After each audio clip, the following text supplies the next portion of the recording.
Mirëdite, përshëndetje. Ju uroj të jeni mirë. Kudo qofshi, edhe cilido qofshi. Shumë dashur shqiptar.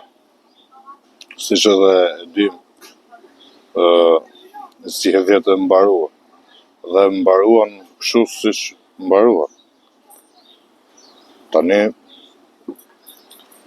fituesit e zgjedhjeve kanë për detyrë të realizojnë çfarë kanë thënë dhe t'i qëndrojnë apo t'i përmbahen synimeve, objektivave të veta, por mbi gjitha dhe premtimeve, nëse kam pasur.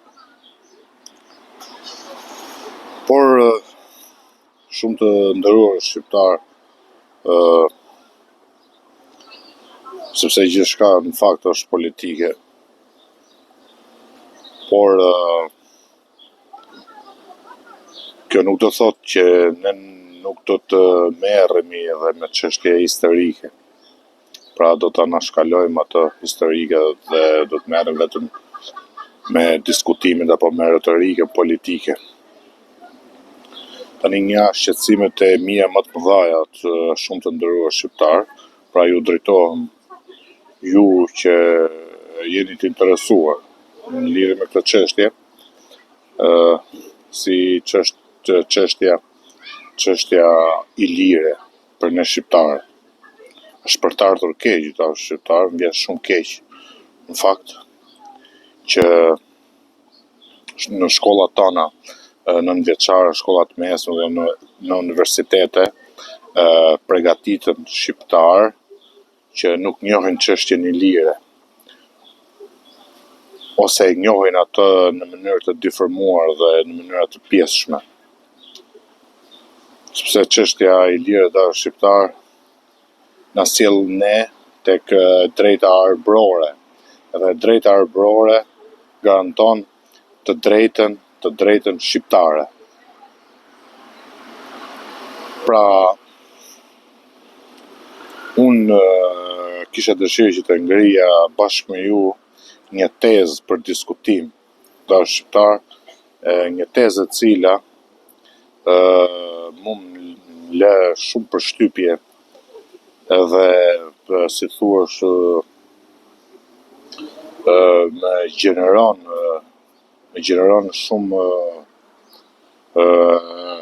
shumë vet polemika, vet shqetësime. Kjo tezë dashur shqiptar është kjo. Ne e dim shumë mirë, pra du ta dim shumë mirë që në hapësirën e lire sot jetojmë ne shqiptarët, pra shqiptarët Shqipërisë, por edhe ata jashtë Shqipërisë, edhe slavët, pra bota slave, edhe një pakicë e montuar helene grek në Epir të Jugut. Pra këto tre popuj, pra këto tre etni, këto tre gjuhë, këto tre kultura.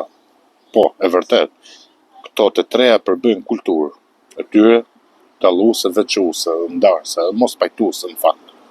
Tani unë kam një pyetje për ju. Qofshi ju ekspert ose njerëz thjesht, ose njerëz me gjysmë fërmimi. Tani pyetja është kjo, tezë. Si ka mundësi që bota slave te i kalon murin në Ballkan të Veriut, pra nga dishull, në veri të Gatishullit, kalon murin dak, pra murin rumun, unë, magjar, pra hungarez, edhe austriak. Edhe nga ky mur me këto tre kombe, rumun, hungarez edhe gjerman, austriak, ka përzejnë slavët dhe vinë në Iliri. Si ka mundësi që kjo pjesë e slavizmës, pra kur themi slavizm kemi parasysh bullgarët, maqedonët, bullgarë, serbët, malazezët, boshnjakët, kroatët dhe slovenët. Tani, kjo botë slave, si e kalon këtë murin? Sepse jemi dakord, bota slave bota slave është një botë e madhe faktikisht, siç është Polonia, Çekoslovakia, Bielorusia, Ukraina. Dakor, ama këto janë bashkë me njëra tjetrën, këto kufizojnë me njëra tjetrën.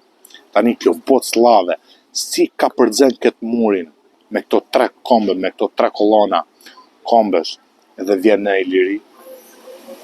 Prandaj darë shqiptar, të janë probleme që duan ekspertizë historike të vërtet. Ekspertizë historike të vërtet. Edhe jo si ekspertat iliristik, pra si iliristat shqiptar, kryesisht të Shqipërisë, që studiojnë Ilirin vetëm me hapësirë në Republikës së Shqipërisë. Kjo është e rëndë, kjo është problematike, kjo është e pavërtet. Kjo nuk është e vërtet.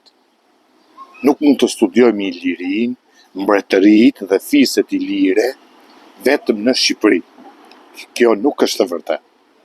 Tani ne shqiptarët o jemi ilir, ose jemi mbetje latine, slave dhe greke. Pra, o i qëndrojmë tezës slavo-greke, ose i qëndrojmë tezës iliro-arbrore shqiptare, tezës tonë. Pra, këtë tezë, këtë përpjekje, e bëjnë vetëm armiqtë e Ilirisë dhe të Arborisë dhe të kombit shqiptar.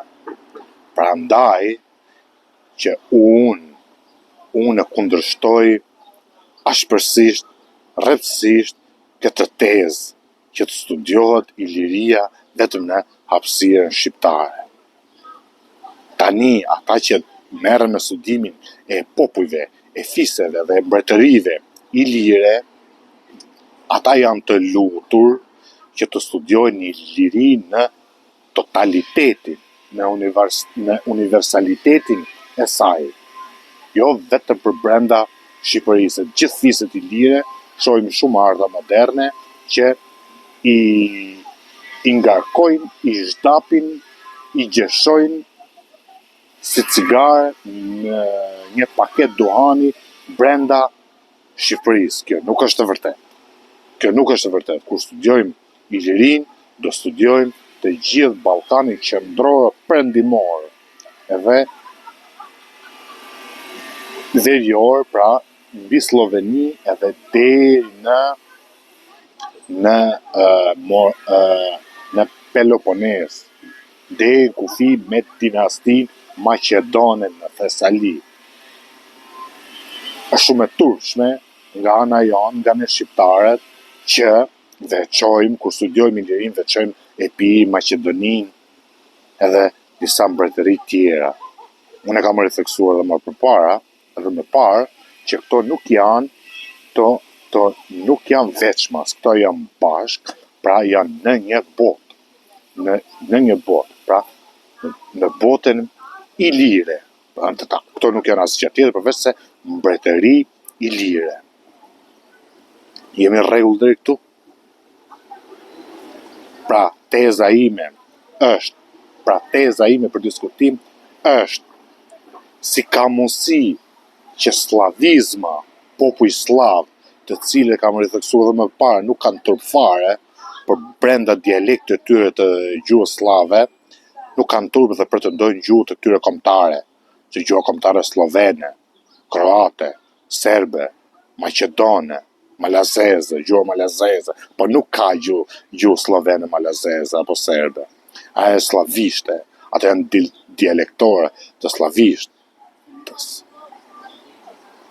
Pra, pyetja, teza për diskutim është si ka mundësi që këto slavët e ardhur nga jugu Polonisë, nga Karpatet, nga Rusia perëndimore, ka përzier këtë murin e popujve dak, rumun, hun, magjar, edhe austriaku gjerman, edhe bën zotër të tokave ilire. Kjo është teza. Mundeni do t'ju. Kjo është teza. Më falenderoj shumë për këtë dëgjim. Mirupafshim.